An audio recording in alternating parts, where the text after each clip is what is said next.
와, 정말 글로벌 금융시장의 판도를 바꿀 만한 그런 소식이 하나 도착했습니다. 세계 최대 규모의 증권사 중 하나가 드디어 스테이블 코인으로 계좌 입금을 받기 시작했다는 건데요. 이게 그냥 뭐 결제 옵션 하나 추가한 그런 수준의 이야기가 아니거든요. 24시간 365일 전 세계 어디서든 달러를 거의 즉시 입금할 수 있는 새로운 고속도로가 열렸다는 의미입니다. 자, 그럼 이 소식을 한번 제대로 파헤쳐 보겠습니다. 이 결정이 왜 그렇게 중요하고 또 여러분의 투자 방식에 어떤 근본적인 변화를 가져올 수 있을까요? 네, 그 전에 먼저 이 발표의 주인공인 인터랙티브 브로커스가 어떤 회사인지부터 간단히 짚고 넘어가야 할 것 같아요. 아, 네네. 그게 중요하겠네요. 이 회사는 전 세계 150개 이상의 시장에 접근하게 해주는 뭐랄까 전풍 금융계의 글로벌 슈퍼마켓 같은 곳입니다. 수많은 개인 투자자는 물론이고 뭐 헤지펀드 같은 기관들까지 사용하는 아주 핵심적인 플레이어죠. 음. 바로 그런 회사가 스테이블 코인을 공식적인 자금 이동 수단으로 인정했다는 거. 이게 바로 이번 발표의 무게감입니다. 단순히 기술적인 편의성을 추가한 걸 넘어서요. 지난 수십 년간 굳건했던 금융 시스템의 경계가 허물어지고 있다는 아주 강력한 신호탄인 셈이죠. 그렇군요.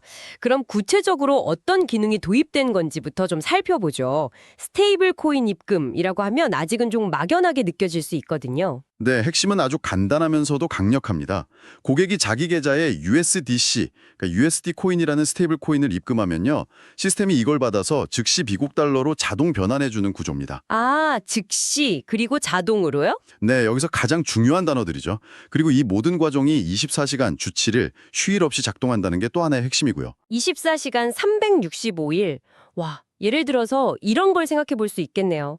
한국 시간으로 일요일 밤에 미국 증시에 엄청 영향을 줄 만한 큰 뉴스가 터졌다고 해볼게요. 기존 방식이라면 월요일 아침에 은행 문 열 때까지 기다렸다가 송금 신청해야 하고 그렇죠. 그 돈이 실제로 미국 계좌에 들어가는 건 뭐 화요일, 심하면 수요일이 될 수도 있잖아요. 그죠. 그 사이에 기회는 다 날아가 버리고요. 바로 그 지점입니다. 이제는 그런 상황에서 그냥 USDC를 보내기만 하면 몇 분 안에 달러로 바뀌어서 계좌에 입금되는 거죠. 시장이 열리기 전에 완벽하게 준비를 마칠 수 있게 된 겁니다. 와. 그리고 주목할 점은 이게 일회성 실험이 아니라는 겁니다. 현재는 USDC로 시작했지만 앞으로 리플의 RLUSD나 페이팔의 PYUSD 같은 다른 주요 스테이블 코인도 지원 목록에 추가할 예정이라고 공식적으로 밝혔거든요. 아, 그렇군요. 보니까 지원하는 블록체인 네트워크도 이더리움뿐만 아니라 솔라나, 베이스 같은 다른 네트워크도 포함되어 있더라고요. 이것도 그냥 옵션을 늘린 것 이상의 의미가 있을까요? 그럼요. 여러 블록체인을 지원하는 건 아주 중요한 전략적 판단입니다. 이더리움이 가장 크고 안정적이긴 하지만 아시다시피 때로는 사용자가 몰려서 거래 수수료, 가스비가 비싸질 때가 있잖아요. 네, 맞아요. 반면에 솔라나나 베이스 같은 네트워크는 훨씬 빠르고 저렴한 수수료를 제공하죠. 사용자에게 여러 선택지를 줌으로써 그 순간 가장 효율적이고 저렴한 경로를 직접 선택할 수 있게 만든 겁니다. 이건 단순히 옵션 추가가 아니라 가장 효율적인 경로를 사용자가 직접 통제하게 만든다는 점에서 큰 의미가 있습니다. 와, 여기서 정말 흥미로운 지점이 나오네요. 사실 해외 증권사 계좌에 돈 보내는 거 정말 번거로운 일이었습니다. 저도 몇 년 전에 미국 주식 투자를 처음 시작할 때, 이거다 싶은 매수 타이밍을 봤는데도 국내 은행에서 보낸 돈이 사흘이나 묶여 있어서 발만 동동 굴렀던 기억이 생생하거든요. 아, 겪어보셨군요. 네, 결국 제가 사려던 가격보다 훨씬 비싸게 살 수밖에 없었죠.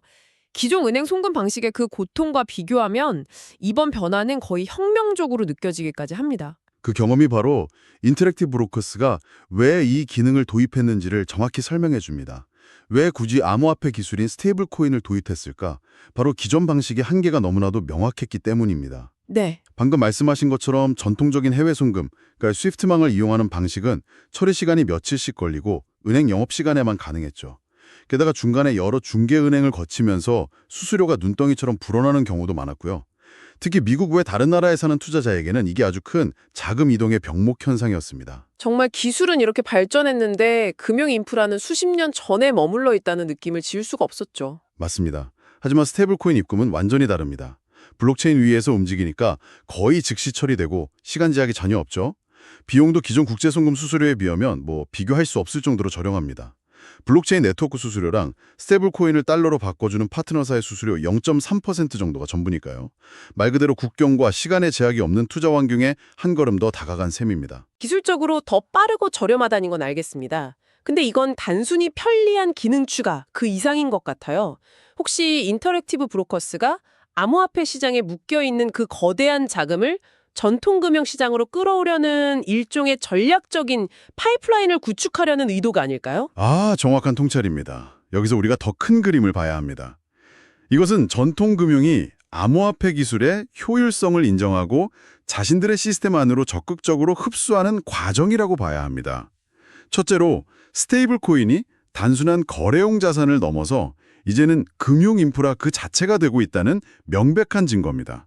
금융 인프라요? 네, 결제, 송금, 정산을 위한 디지털 달러 레일이 이제는 암호화폐 거래소라는 그 닫힌 생태계를 넘어서 전통금융 시스템의 심장부로 직접 연결되고 있는 겁니다. 디지털 달러 레일이라 정말 와닿는 표현이네요. 기존의 낡고 느린 철로 대신 빠르고 저렴한 새로운 고속철도가 깔리는 그런 느낌입니다. 근데 한편으로는 또 위험하게 들리기가 하거든요. 기존 금융 시스템이라는 철도는 수십 년간 검증된 안전장치와 규제가 있지만 이 새로운 고속철도는 아직 탈선 사고에 대한 대비가 부족한 것 아닐까요? 예를 들면 스마트 컨트랙트 버그나 해킹, 아니면 스테이블 코인 자체가 달러랑 연동이 깨지는 딥해킹 위험 같은 것들은 어떻게 되는 건가요? 바로 그 지점이 이 사안의 핵심을 꿰뚫는 아주 중요한 질문입니다. 그리고 인터랙티브 브로커스의 선택이 왜 중요한지를 보여주는 부분이기도 하죠. 그들이 수많은 스테이블 코인 중에서 왜 시가총액 1위인 테더 USDT가 아니라 USDC를 첫 파트너로 선택했는지 주목해야 합니다.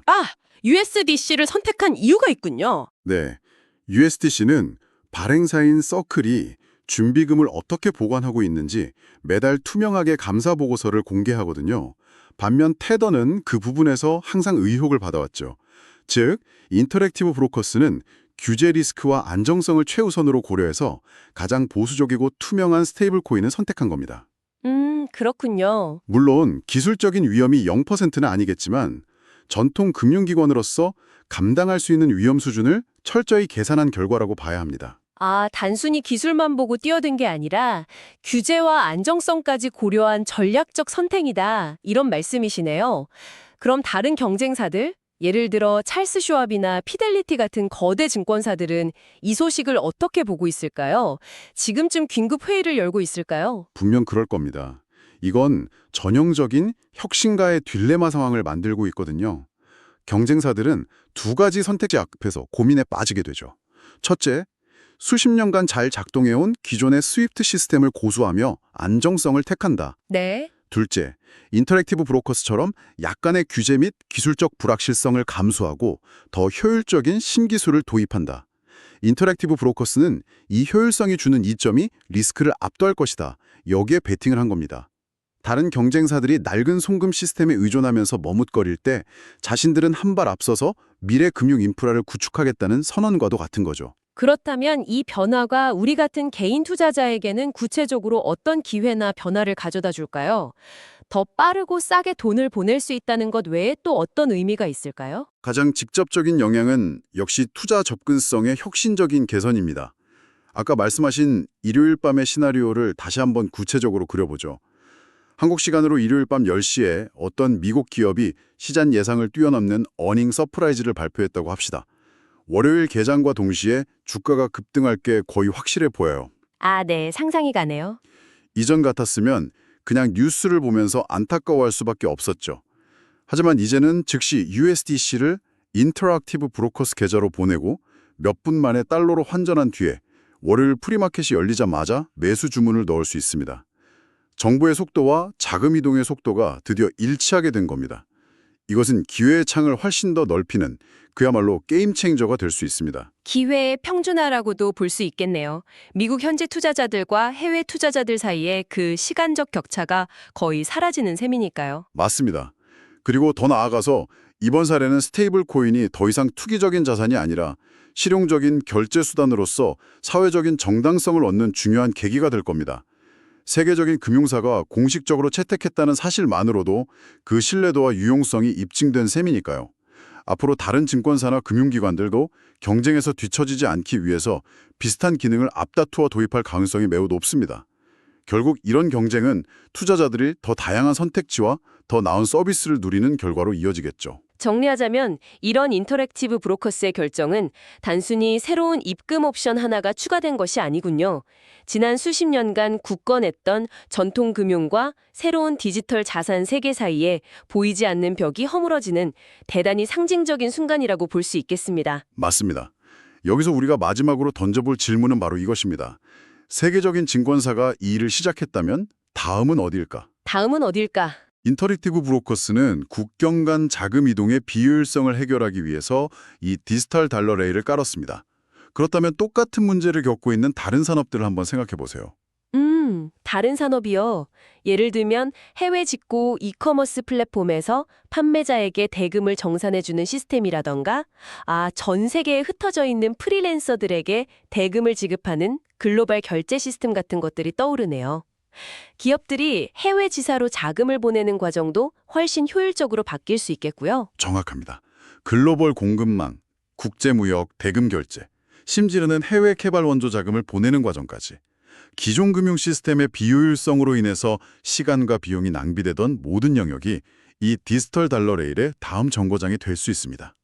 이번 사건은 그 첫 번째 신호탄에 불과할지도 모릅니다. 앞으로 이 레일이 또 어디로 얼마나 빠르게 뻗어나갈지 지켜보는 것이 중요합니다. 앞으로의 변화가 더 기대되는 질문이네요. 시청해주셔서 감사합니다.